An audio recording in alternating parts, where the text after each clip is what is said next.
We're back in the Advent Calendar House with Joey O from whynotradio.net. Hello, hello. Today we're huddled up in the man cave of the Advent Calendar House for a little season's greetings in our souls and yummy Fruity Pebbles in our bowls.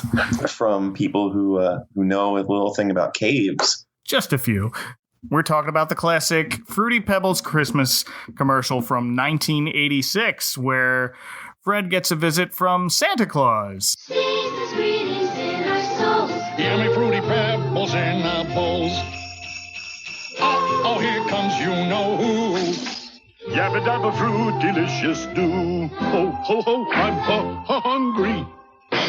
Santa, my pebbles. Your pebbles. 'Tis the season to be sharing, Fred.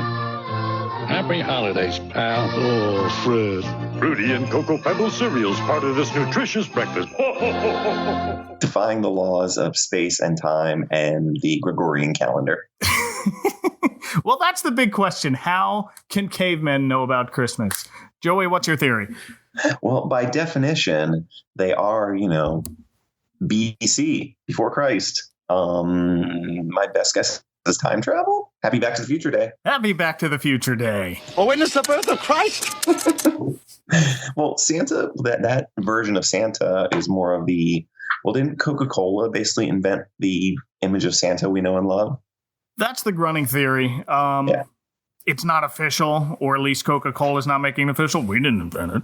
Someone somewhere is denying it, but my mental image of Santa, I like to think that he's a time traveler. That's how this all has to work, right? His sleigh's some kind of toys, right?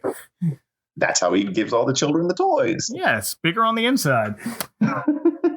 So this commercial is so memorable because the lyrics, it's not, an original melody. It's a melody we all know from Christmas. It's Deck the Halls. That's all it is. Yes. And they didn't write a hooky song. They just put some unforgettable lyrics that everyone our age has memorized for some reason. Because it's another commercial that ran ad nauseum for years. It did. It might still be running too. I hope so. We talked about Honey Nut Cheerios a few days ago, and now we're talking about Fruity Pebbles, another really long running one. But I think what is cereal's connection to Christmas? Like on Christmas morning, you have a nice hearty breakfast of eggs and many pastries. You don't usually have a bowl of Everybody's off from work. They're making a real breakfast. I got these cinnamon buns sitting in the freezer. You can have some brightly colored sugar. Whee! I found a different Fruity Pebbles commercial for Christmas where Barney does the exact same thing and pretends to be Santa, but it was older. Watch me trick Fred out of his pebbles. Santa! Merry Christmas! Got some Fruity Pebbles for old St. Nick? Sure. That's been a good boy. Santa! Merry Christmas, Fred and Barney. Barney, my pebbles. Careful, Fred. Santa's watching. Happy holidays from Post Fruity and Cocoa Pebbles cereal. I do remember that. That was, I don't know what year that came from, but that might have been I don't know if it was a test. See if Barney could pull it off again. Trick Fred. He's a little more jovial about it. He's up on the chimney going, ho, ho, ho, I'm hungry. And I think that's the kicker. That's the one that makes this one so much more memorable. Do you know what the second greatest Fruity Pebbles commercial is? Holiday or non-holiday? Like of all time? Of all time. I'm going to go with the one where I'm the Mr. Rubble and I'm here to say I love Fruity Pebbles in a major way. He loves Fruity Pebbles in a major way. Yes, it is the greatest. If it's not better than this, it is absolutely number 2. Yes, it's the greatest 80s kids rap song possible. Oh, yeah. I also discovered a Cocoa Pebbles Christmas commercial, too. Oh, yes. That one has a Christmas Carol vibe to it, if I'm not mistaken.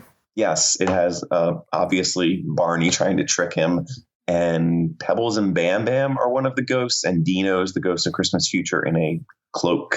Who are you? The ghosts of Christmas past, present, and future. Start sharing your Cocoa Pebbles with poor Barney Rubble, or this is your fate. Oh, no!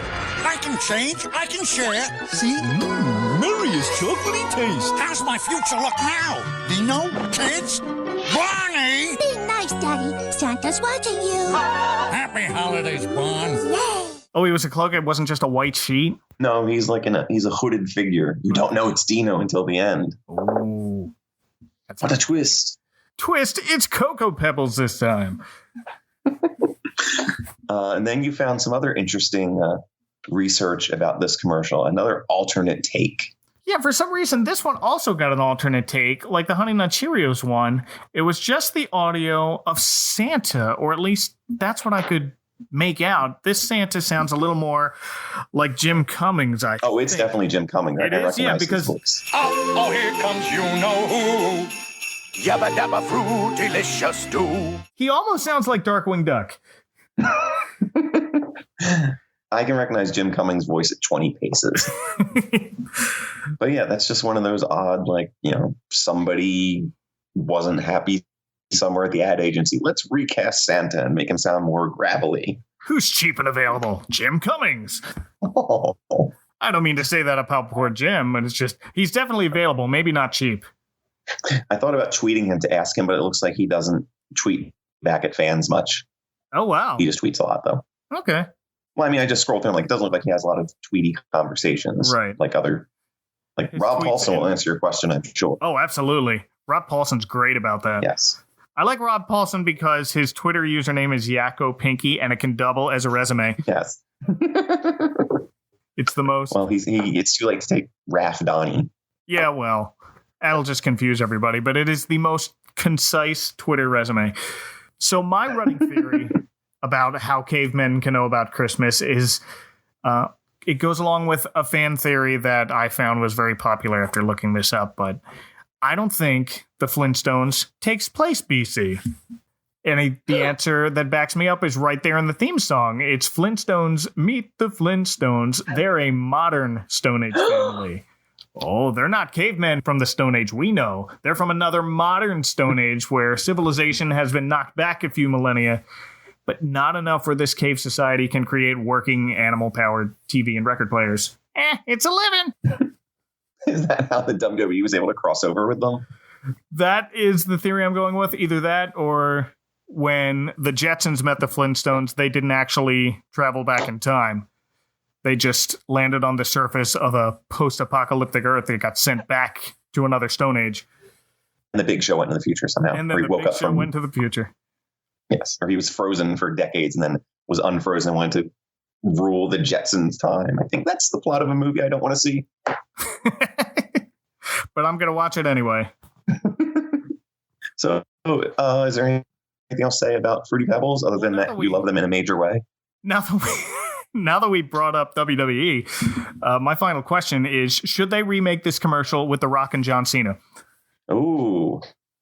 Oh my gosh, because they did that whole thing where they put John Cena on the cover of the Fruity Pebbles. Right. That was such a missed opportunity. I mean, it was a missed opportunity just to put John Cena on the cover so much later than The Rock made that comment. They didn't pull the trigger fast enough. But... Oh, well, because it's WWE. Good point. But that is a conversation for a later episode, because yes. I plan on doing Christmas in Baghdad. The tribute to the troops? Well, I think it was one of the original tributes to the troops, but that one was, I want to say, 2003. And it was Stone Cold Steve Austin as Santa was there. If people would like to reach out to you disguised as Santa and Stone Cold stun you on the internet, Joey, where can they find you?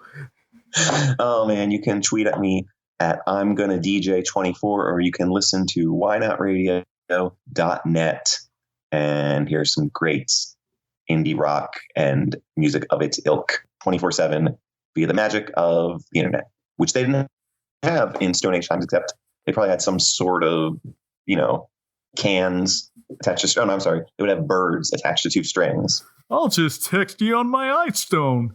How hasn't that happened yet? It probably did. All right, well, that will do it for another episode inside the Advent Calendar House. Thank you once again, Joey. Good night, everybody. Good night, everybody. The Post Cocoa Pebbles cereal, part of this good breakfast. Bless us, everyone.